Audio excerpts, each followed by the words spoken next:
Ah yes, early March in Southern California. Sporadic rain, blue skies, mild weather. It's a gorgeous time to be here. This is just before the orange trees blossom. We're starting to see the wildflowers come out for the bees. And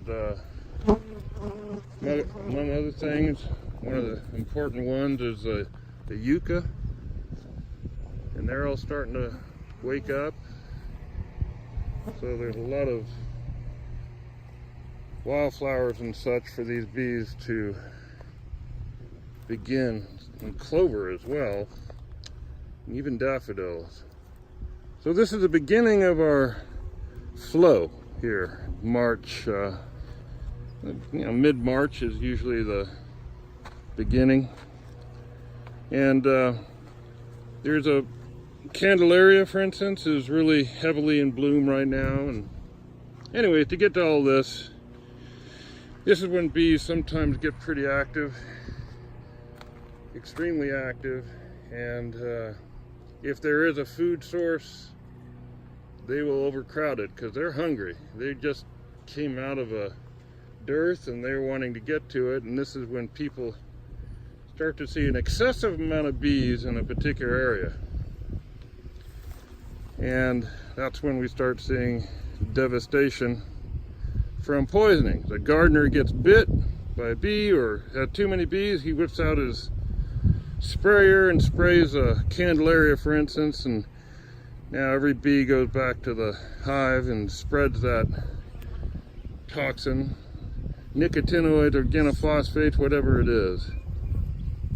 And that's when we start seeing damage to bees. And it's sad because they don't see the devastation. If I showed them this, would they still spray that tree, or would they be happy about it? If I showed them this, all my bees struggling, they can't even protect their own hive. We're starting to get robbing. This is my #1 hive. I was proud of it. I had it going. It's my oldest hive, and it's kind of an experimental. These are self-cleaning, and they're not as aggressive as other self-cleaning bees, meaning they take care of their own mites. And so I haven't had to treat any of these hives for mites. But this, being my strongest hive, is more likely to find the more rich supplies of nectar, and they went out and found some nectar and told all their buddies in that hive, and they got wiped out. The biggest hives are usually first to get poisoned. You can tell they're poisoned because their tongues, after they die, are hanging out. So I cleaned this one out completely. The bees couldn't get in or out because there were so many dead bees. It was literally up to here with dead bees. And I just dumped them here and took some samples for toxicity screening, but what the hell of good is that going to do? So they're going to be robbed, and that'll be the end of that hive. The good thing is that hive 2, hive 3, and hive 4 are not as badly affected. Well, it's a good thing. This hive I just recently caught. It was a swarm. I kept it in a nuke for about 3 weeks until they got settled, and after this poisoning several days ago, I took them out of their nuke and put them into the large frame. But still, I'm seeing even the smaller hives completely inundated by whatever this individual sprayed. There is no agricultural spraying. There's no agriculture in here. There's some orange trees. They wouldn't spray now. There's no reason to spray for insects right now. There's none out there. No mosquitoes, no nothing. All there are hungry bees. So someone sprayed because there were too many bees on the Candelaria. They figured, well, I'm just going to spray them. Well, Problem is that insecticide stays and is soluble in the nectar, and it doesn't kill them immediately. It kills them after they get to the hive, after they've told all their buddies where the honey is. Unbeknownst to them, the poison honey is. Drives me crazy. But if you see bees,